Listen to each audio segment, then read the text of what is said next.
Hey, this is Match once again. Welcome back to another videos of the paid request for Efree for another Knight Rider episode. Thank you so much, my friend. And for those interested in requesting any type of videos, feel free to send it either directly to my PayPal or join my Patreon. Both links are down below in the info box. And this is for Season 1, Episode 9, Trust Doesn't Rust. Obviously, of the 3 episodes he requested, this is my favorite of the 3. I felt the story was just a little bit more intriguing to me. It had maybe a little bit more action, a little bit higher stakes, I felt. A little bit more of a, I guess you call, if you want to say a villain, adversary, interesting adversary for Michael Knight and his car Kit. In this case, the setup, you have these 2 thieves. One is played with William Sanderson, which William Sanderson, he was in Blade Runner. He played the character Sebastian, who Daryl Hannah sees and tries to get him to do certain things. He was also on the Newhart TV show. This is my brother Daryl, this is my other brother Daryl. He was the man's best friend. He was a guy you thought was nice and had the welding stuff, but he was actually a piece of crap, and then the dog turned on him because he's an asshole. He was the bartender in Bruce Willis's Last Man Standing. He's been in a lot of other stuff, a lot of movies. But he's one of these 2 thieves. They break in this facility, and there's another car like Kit, only this is called Car, Karr, and it's voiced by Peter Cullen, the same voice of Optimus Prime from Transformers. I thought, wow, that's a great choice.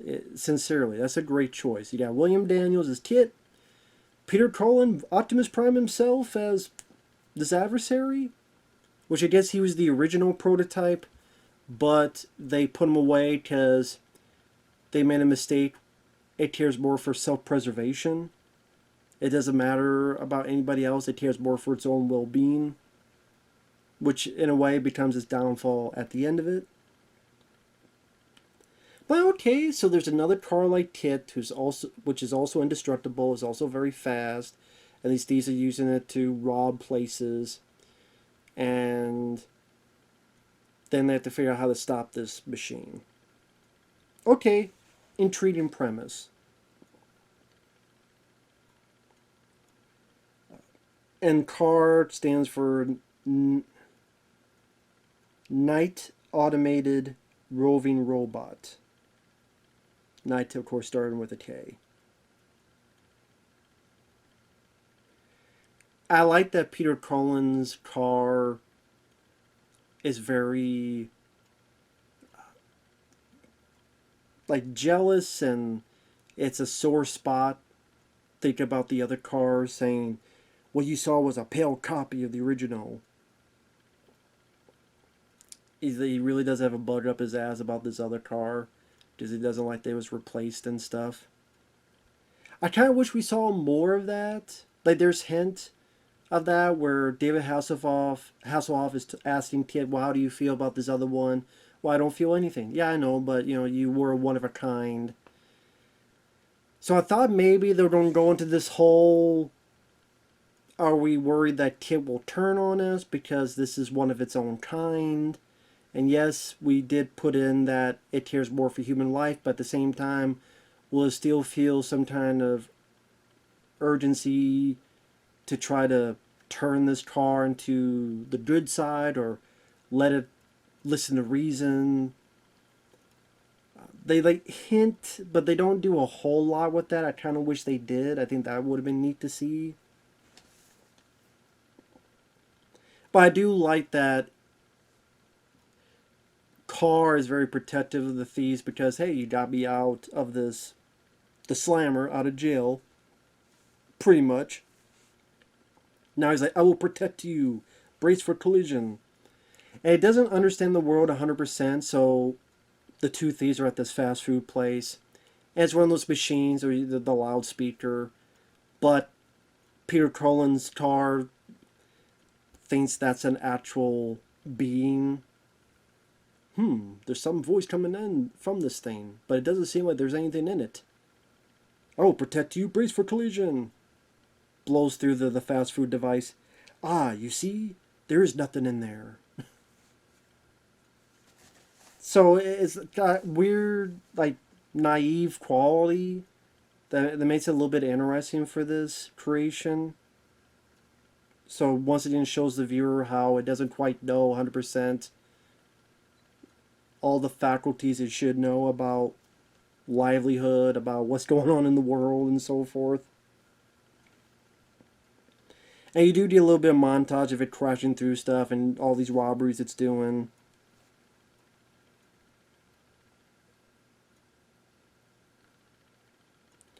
And like I said, I felt a bit more action oriented with this, where then you have the the bad card doing these robberies. You have the close calls that the two cars are at each other. Uh, a technician who David Hasselhoff knows gets kidnapped, and they gotta chase after her. One they almost catch up to her, but they gotta stop so that they don't hurt civilians. Another one they go in this warehouse, rescuing her. And, hey, stay there so you don't get run over. There's a chase that happens where they have this laser thing and they have to shoot it in order to mess with it. Granted, that laser thing ends up to be a whole lot of nothing, which part of me actually appreciates that. Because they come with this device, this laser that you gotta get 100 feet away. You'd only use it 2 times. So they spend all this time calibrating it and dealing with it, and then they miss both times. And then they figure, what do we need to do? And then David Hasselhoff comes up with an idea. So on one end, it's like, well, damn, that whole laser thing was pointless. But I kind of like that because that's kind of an interesting way of subverting expectations. You expect, okay, they're going to use the device and they're going to blow up the vehicle, and that would have been fine, but no, instead, they make something a bit more interesting where it gives more for Theo Hasselhoff to do, to use his wits, use a bit of his ingenuity, and also the setup of Carr and its self-preservation, how in a weird way becomes his own downfall, which is one of the reasons that makes Kit a much better car, better, not prototype, but the real McCoy, as they go towards each other playing chicken. And I kind of figured what was going to happen, and it did, where it cares for its own life, it doesn't want to crash, so it swerves, but it swerves, it goes off the cliff, and it blows up. And even Kit can't believe Michael thought of that. Illogical but correct. That's totally amazing. Like, he's very condescending to David Hasselhoff character, but that's kind of the fun of that character. I say I think William Daniels is able to have that kind of deadpan quality to his voice, so some of his smart aleck comments, or more condescending, whatever it is, he's not trying to be, but it comes off a bit funnier because of the tone of his voice. I also like that William Sanderson, they give him a little bit of humanity because he doesn't want the girl kidnapped. And in fact, the other thief kind of messes with him or waits till he's asleep or something. Then he does the deed. Then when it happens, he tries to stop it. He tries to, no, we can't have this happen. And he gets knocked the hell out.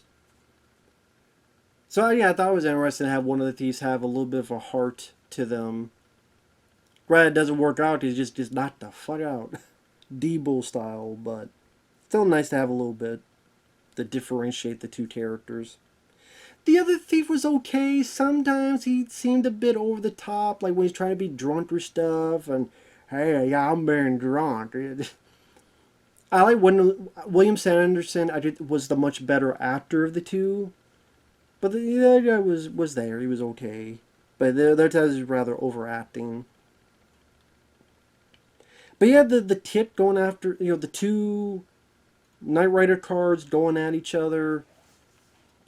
Would have been nice to have kind of, if they went back and forth colliding, but that would probably be too hard to do, because how do you collide with the other car, like bumping each other, but yet they're not supposed to have any scratches because they're impervious. So how do you do that without causing damage? That'd be next to impossible. So because of that, I guess that's kind of the same with any other action scenes where it's supposed to be impervious, but sadly they kind of put themselves in a corner by doing that, where a lot of times in car chases you want to have the impact of crashing the car, knocking the car, bumping the car, but at the same time, how do you do that? But you have to make sure it's edited. You have to make sure there's no bumps, bruises, no indentations of the tip car, because then you'd be thinking, well, wait a minute, if it's impervious, how come it has a dent? So it's one of those tough things you have to do, where you want this to be a big plot point, understandably, for a lot of episodes, but at the same time, it kind of makes it so you can't do as much with the car chasings as you can. And that's what I mean. It would have been nice to have like them bumping each other and one trying to get the other off the road and they're going back and forth. But the closest you get is there's a bit where they have up on top, try and get the girl, and then Kid comes up behind him and he jumps to the other one. Some nice stunt work there, so I did like that. But this, yeah, I like the pacing. It moved fairly quickly. I would say of the three, this is my favorite of the ones Efree requested. Peter Cullen said a nice choice to have as the voice of Car, the other Knight Rider vehicle. I thought the way the ending worked out fit with the narrative. And overall, yeah, rather enjoyed it. Thought it was a fun one. So with that said, thanks for watching, and we'll see you guys later. Bye-bye.